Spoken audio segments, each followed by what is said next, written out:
गांव के दबंग ठाकुरों द्वारा खेत पर कब्जा कर पूरे कुशवाहा परिवार को झूठे मुकदमों में फंसा दिया गया। लगातार हो रहे उत्पीड़न और प्रशासनिक अनदेखी से परेशान होकर फतेहपुर की नीतू कुशवाहा 120 फीट ऊंचे टावर पर चढ़कर इंसाफ की गुहार लगाने को मजबूर हो गई। जब पीड़ित को न्याय नहीं मिलता तब वह अपनी जान जोखिम में डालकर आवाज उठाने पर मजबूर हो जाता है। लेकिन सवाल है, आखिर कब तक जातिवादी दबंगों द्वारा पिछड़ों का शोषण किया जाता रहेगा? आखिर कब तक प्रशासन को नींद से जगाने के लिए पिछड़ों को अपनी जान जोखिम में डालना पड़ेगा? वीडियो में आगे बढ़ने से पहले आपसे अपील, साथियों, एमएनटी न्यूज नेटवर्क कोई बड़े पूंजीपतियों का मीडिया नहीं बल्कि मूल निवासी बहुजन समाज की अपनी आवाज है। हमारी टीम दिन रात मेहनत करके उन मुद्दों को सामने ला रही है जिन्हें मुख्य धारा का मीडिया अक्सर दबा देते हैं। हम सामाजिक न्याय, शिक्षा, अधिकार, संविधान और मूल निवासी बहुजन महापुरुषों की विचारधारा को हर घर तक पहुंचाने का संघर्ष कर रहे हैं। लेकिन ये लड़ाई सिर्फ हमारी नहीं, पूरे समाज की है। इसलिए हमें आपके साथ और सहयोग की जरूरत है। आपका एक शेयर, एक कमेंट और एक सब्सक्राइब बहुजन समाज की आवाज को और मजबूत बना सकता है। मैं आकृति और आप देख रहे हैं एमएनटी न्यूज नेटवर्क। देश में जब भी कोई गरीब, पिछड़ा या कमजोर परिवार अपनी जमीन और अधिकार बचाने की कोशिश करता है तब अक्सर उसे सिर्फ आर्थिक नहीं बल्कि सामाजिक और जातिगत दबाव का भी सामना करना पड़ता है। उत्तर प्रदेश के फतेहपुर से सामने आई यह घटना एक बार फिर यह सवाल खड़े करती है कि आखिर गांवों में दबंगई और जातिवादी मानसिकता कब खत्म होगी? जब प्रशासन समय पर सुनवाई नहीं करता तब पीड़ित इंसाफ पाने के लिए अपनी जान तक दांव पर लगाने को मजबूर हो जाता है। मूल निवासी नीतू कुशवाहा का 120 फीट ऊंचे मोबाइल टावर पर चढ़ना सिर्फ एक विरोध नहीं बल्कि सिस्टम से टूटी उम्मीद और न्याय की पुकार है। उत्तर प्रदेश के फतेहपुर में एक कुशवाहा परिवार ने आरोप लगाया है कि गांव के दबंग ठाकुरों द्वारा उनकी जमीन पर कब्जा कर लिया गया और विरोध करने पर पूरे परिवार को झूठे मुकदमों में फंसा दिया गया। लगातार हो रहे उत्पीड़न और प्रशासनिक अनदेखी से परेशान होकर मूल निवासी नीतू कुशवाहा नाम की युवती 120 फीट ऊंचे मोबाइल टावर पर चढ़ गई और इंसाफ की मांग करने लगी। यह घटना इलाके में चर्चा का विषय बन गई और मौके पर भारी भीड़ जमा हो गई। स्थानीय लोगों के अनुसार पीड़ित परिवार काफी समय से प्रशासन के चक्कर काट रहा था। परिवार का कहना है कि उनकी खेती वाली जमीन पर जबरन कब्जा किया गया और दबंगों के खिलाफ कार्रवाई करने के बजाय उल्टा उन्हीं के परिवार को परेशान किया जाने लगा। जब बार बार शिकायत के बावजूद कोई सुनवाई नहीं हुई तब नीतू कुशवाहा ने विरोध का यह खतरनाक रास्ता चुना।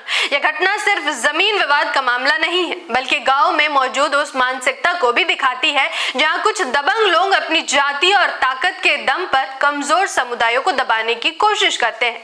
भारत का संविधान सभी नागरिकों को बराबरी का अधिकार देता है, लेकिन जमीनी स्तर पर आज भी कई जगहों पर जाति के आधार पर भेदभाव और उत्पीड़न देखने को मिलता है। सबसे बड़ा सवाल प्रशासन की भूमिका पर उठता है। अगर समय रहते पीड़ित परिवार की शिकायत सुनी जाती, निष्पक्ष जांच होती और दोषियों पर कार्रवाई की जाती तो शायद नीतू कुशवाहा को अपनी जान जोखिम में डालकर टावर पर चढ़ने की जरूरत नहीं पड़ती।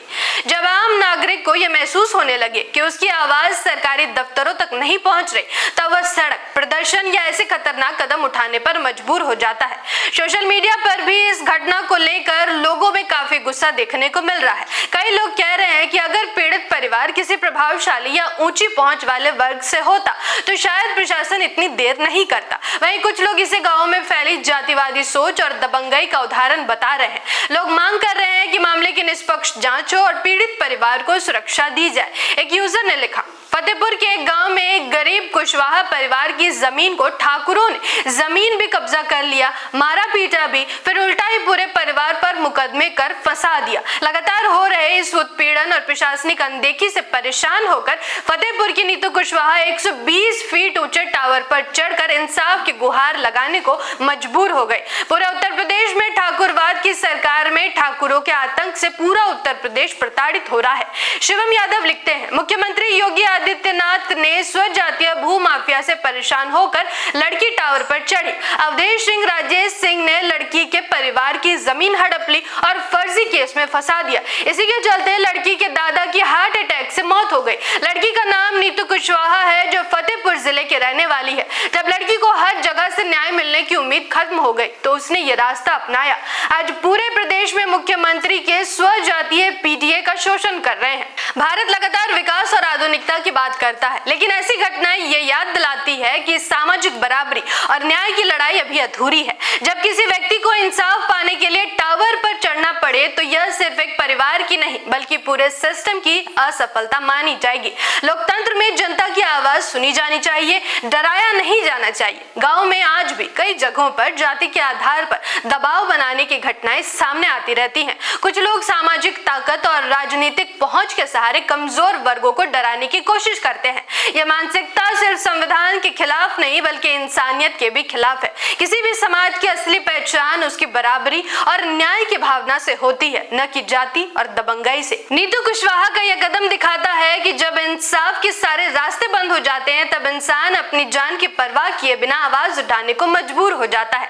जरूरत इस बात की है कि प्रशासन निष्पक्ष कार्रवाई करे, दोषियों पर सख्त कदम उठाए और ये भरोसा दिलाए कि कानून सबके लिए बराबर है। फतेहपुर की यह घटना सिर्फ एक खबर नहीं बल्कि समाज और प्रशासन दोनों के लिए एक चेतावनी है। अगर गरीब और कमजोर लोगों की आवाज समय पर नहीं सुनी जाएगी तो उनका भरोसा कानून और व्यवस्था से टूटता जाएगा। किसी भी लोकतंत्र की ताकत उसकी न्याय व्यवस्था होती है, इसलिए जरूरी है कि जाति, दबंगई और राजनीतिक प्रभाव से ऊपर उठकर निष्पक्ष जांच हो और पीड़ित परिवार को न्याय मिले, क्योंकि जब इंसाफ नहीं मिलता तब लोग टावर पर नहीं बल्कि सिस्टम से उम्मीद छोड़ने लगते हैं।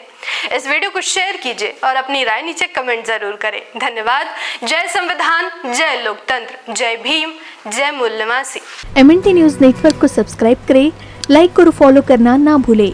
साथ ही बेल आइकॉन दबाकर जन जागृति की मुहिम में जुड़े रहें।